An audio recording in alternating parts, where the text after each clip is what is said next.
ဟိုမှာ light ထဲမှာလည်းကျွန်တော်ရေးပေးတယ်တကွက်ကောင်းလည်းကျွန်တော်ရွေးပေးတယ် main ကွက်လည်းကျွန်တော်ထုတ်ပေးခဲ့တယ်အဲ့မှာအောင်လုံးအောင်မြင်ခဲ့တယ်နော်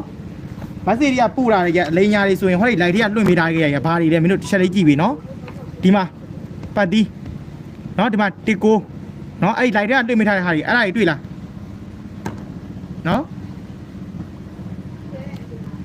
အဲ့ဒါတွေမမြင်လားအဲ့ဒါတွေမမြင်လားစိန်ပတ်တီးတစ်ကိုရွေးပေးထားခဲ့တာနော်အဲ့ရဒါမနက်ကလွှင့်ပေးထားခဲ့လိုက်ဒီမှာ1ချင်းနေနော်ဒီမှာ1ချင်းနေကိုးစားတွေနဲ့လွှင့်ပေးထားတာနော်တကွက်ကောင်းနေနဲ့လွှင့်ပေးထားတာဒီမှာ1ချင်းနော်တစ်တလုံးကတူးနေတယ်တစ်8ချင်းနဲ့တစ်6ချင်းနဲ့ချီလို့တရားမတစ်တလုံးတူးနေတယ်ဆိုရင်မနက်ကတစ်တလုံးကိုပေးခဲ့တာနော်ဟုတ်ပြီလား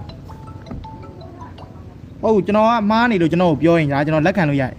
ကျွန်တော်ဘက်ကလည်းဒါကျွန်တော်စေတနာနဲ့ကူညီတယ်ပြီးတယ်ဒါမှအဲ့လိုမျိုးစော်ကားခံတာတော့နည်းနည်းလေးဘယ်လိုပြောမလဲခံပြင်းတာပေါ့ဗျာစိတ်ထဲအဲ့လိုမျိုး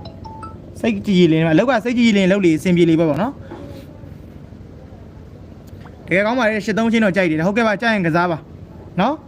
ဟုတ်ပြီလားကဒီယာလေးတွေကစားမယ်မိတ်ဆွေများစိန်ပတ်တီးတစ်လုံးဒီနေ့ထုတ်ထားတဲ့ပတ်တီးကိုလိုချင်ပါတယ်တကယ်အားပေးတဲ့မိတ်ဆွေတွေလာယူပါအတူရောင်ကောင်တွေတယောက်မှမလာပါနဲ့နော်ဟုတ်ပြီလားကျွန်တော်အားမပေးဘဲနဲ့ကျွန်တော်ထုတ်တဲ့ပတ်တီးဘာလို့ဖို့ယူမှာလဲနော်နော်မနက်ကမှန်လို့ရတဲ့မိတ်ဆွေတွေအများကြီးရှိတယ်နော်ဒီနေ့ဆက်ပြီးလိုချင်တယ်ဆိုလာယူနော်အမားမှန်တော့ရှိမယ်အမားမှန်ကိုတီးခံ